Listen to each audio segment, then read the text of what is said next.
Assalamualaikum warahmatullahi wabarakatuh. Perkenalkan, nama saya Anokti dari Program Studi Pendidikan Bahasa Sastra dan Indonesia, Fakultas Keguruan dan Ilmu Pendidikan, Universitas Jambi. Baiklah teman-teman, di sini saya sebagai sutradara dari naskah Pelita Istri Kita.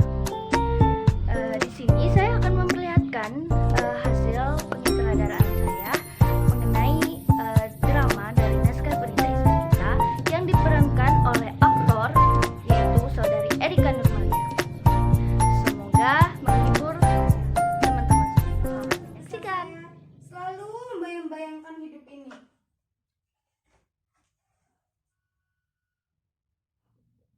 Saya tahu. Iya, saya tahu. Memang sering kau ngomong, bahkan terlalu sering.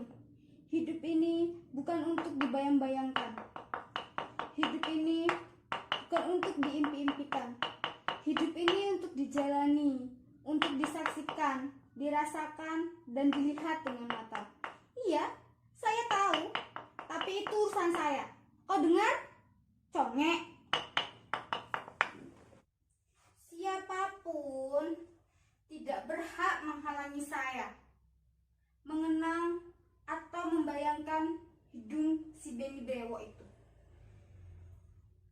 Juga kau tidak ada berhak melarang saya. Ya, memang betul. Itu hak setiap orang, hak asasi manusia. Dan kau tidak berhak atas duniaku. Dalam keadaan begini, ingin sekali saya menghabiskan semua sambal itu.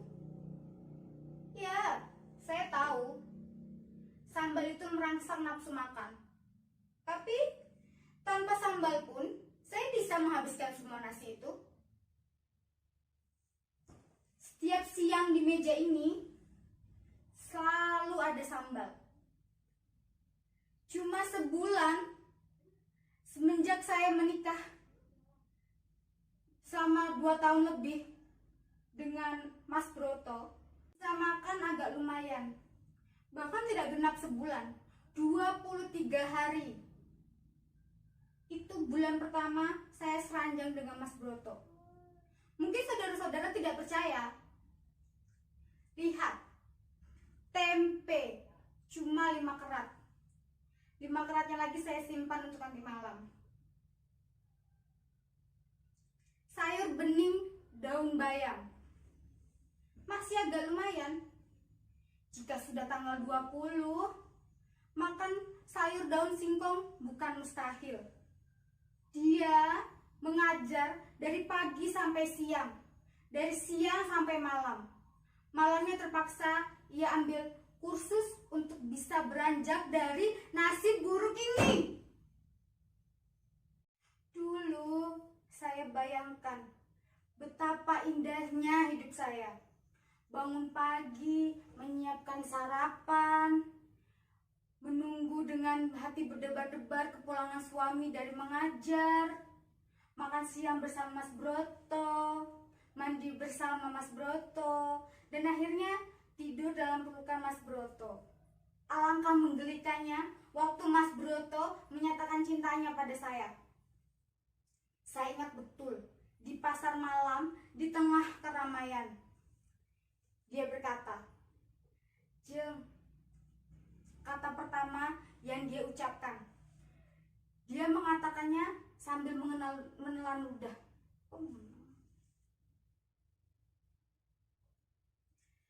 Dia mengatakannya dengan gemetar sambil menelan ludah. Lalu dia berkata lagi,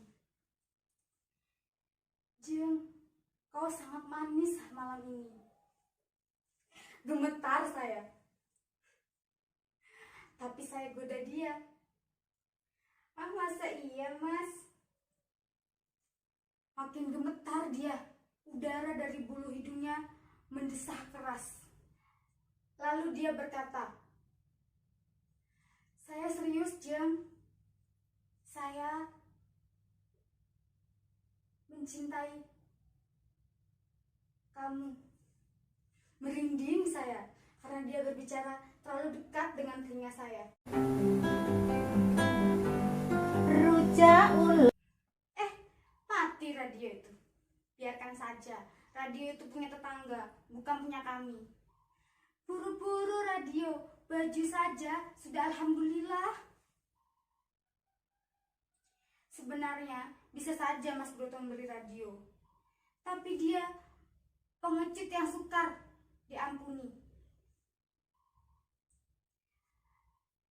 Suatu ketika ada juragan yang kemari menemui suami saya. Dia punya anak yang nakalnya seperti setan. Masa di kelas berani-beraninya main kartu bersama teman-temannya? Ya sudah umum, juragan itu kemari sambil membawa amplop. Tapi suami saya menolak amplop tersebut. Sungguh bodoh seperti kerbau. Tapi suami saya berjanji akan membantu anaknya. Tapi saya dengar anaknya betul-betul tidak naik kelas. Senang sekali saya. Gedho asale saka telo motong ngantuk iku. Seminggu yang lalu saya bertengkar dengan suami saya gara-gara tetangga sok itu. Coba saja, saya baru saja membaringkan badan di ranjang sambil menikmati semilir angin dari jendela. Tiba-tiba dia mengencangkan suara radionya. Marah saya keluar, saya ambil batu, saya hendak melemparkannya. Tapi Mas Broto cukup kuat untuk menahan saya. Mas Broto malah membela tetangga itu. Apa kata suami saya? Jeng, sabar Jeng. Sabar apa? Kalau kau terus begini, kita tidak akan bertetangga. Biarkan saja. Emangnya kita makan dari tetangga? Bertolak pinggang saya. Kalau dia menghina kita, tidak peduli siapa dia. Mau dia tetangga kita, mau dia seorang jenderal, saya tidak peduli. Saking marahnya saya, sampai-sampai saya berteriak. Apa kau tidak sadar bagaimana dia menghina kita?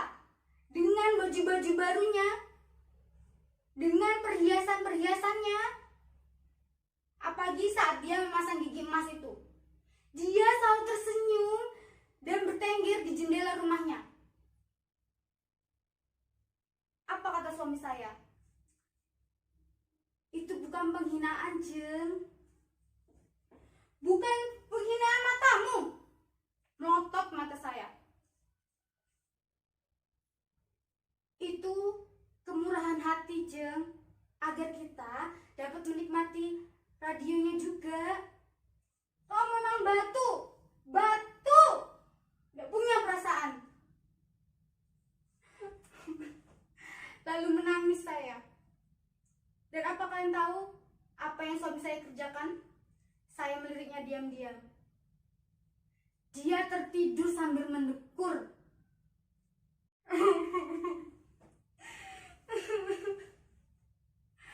Kalau sedang kalut begini, saya selalu membayangkan saya bisa pergi dari sini.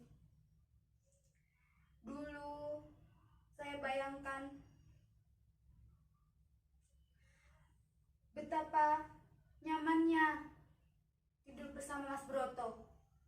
Tapi sekarang saya seperti tidur di dalam jeruji besi bersama harimau. Buas tapi bertenaga cacing, bekas gugup, nafasnya bau.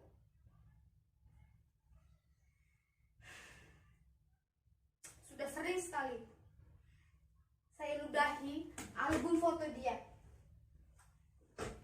Ya, tapi memang ketika dia tidak ada di rumah. Dulu ketika saya masih berpacaran dengan Mas Benny Brewo itu, saya sering sekali berkirim-kirim pesan lewat radio. Setiap hari Kamis Saya dekatkan telinga saya pada radio itu dengan hati yang berdebar-debar. Kala penyiar berkata, "Baiklah." Kemudian lagu ini diminta oleh Mas Beni Sungkowo, ditunjukkan kepada Dek Prita Kartika sekota dengan ucapan, "Kapan kita berenang lagi?" Mas Beni itu adalah seorang laki-laki yang tinggi gagah dan brewok. Terus terang, setengah bulan yang lalu, saya ketemu Mas Beni di pemandian itu. Dia mengendarai sepeda motor, tapi sayang, dia tidak melihat saya. Terus terang, sebenarnya Mas Beni itu mencintai saya setengah mati. Dulu dia pernah membisikkan di telinga saya, "Dek Prita, kalau di dunia yang fana ini kita tidak dapat bersama, semoga di surga nanti kita tetap bersama." Tapi sayang, Tuhan tak mempersatukan kami. Betapa anggunnya dibonceng di atas sepeda motor bersama seorang tentara yang tinggi gagah itu. Mas Beni, lama niat kita tak bersua. Mas Beni sombong sekarang. Beberapa hari yang lalu, saya lihat Mas Beni naik motor dekat pemandian, tapi Mas Beni diam saja, pura-pura tidak melihat saya.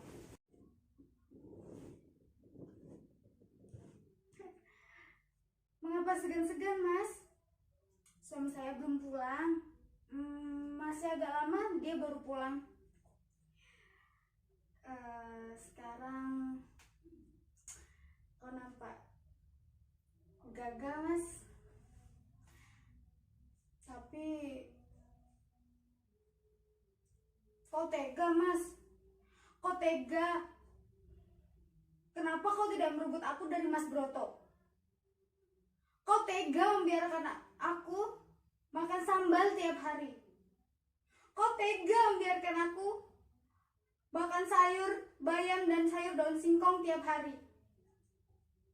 Kau tega membiarkan aku dihina oleh tetangga gigi emas itu.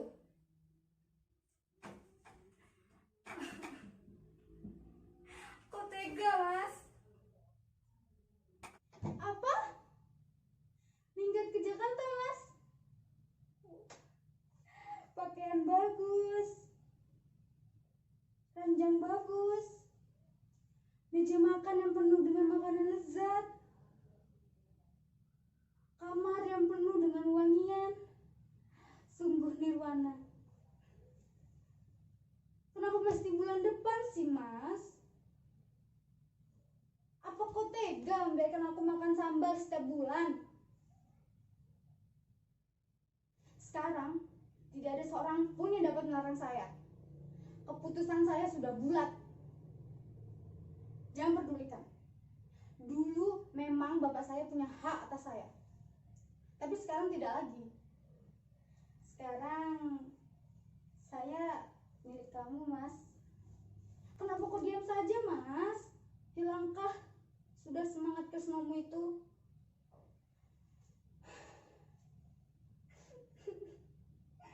Saya mau bawang putih yang malam. Kok masih diam? Sungguh aku tak tahu apa yang ada di balik tubuhmu yang tinggi tegap itu. Jengkel betul saya. Hah? Betul? Kau tidak bohong kan? Oh, saya senang sekali. Kau memang tresnaku. Sudah, jangan berkata apa-apa lagi. Tindakan nyata yang harus ada sekarang. Jakarta. Oh, Jakarta, ayo Jakarta. Pakaian bagus, makanan lezat, ranjang khayangan. Mas Beni. Ya Tuhan. Kalian pasti tahu, ketukan itu suami saya. Saya menyesal kenapa tidak pernah berpikiran seperti itu. Salah saya. Selalu membayangkan hidup ini. Tapi saya yakin siapapun pasti selalu berpikiran seperti itu. Sebagai istri yang baik, saya akan menghapus air mata ini seakan-akan saya tidak pernah menangis. Kemudian, saya akan berlaku seperti biasanya, seperti tidak pernah berpikiran apa-apa.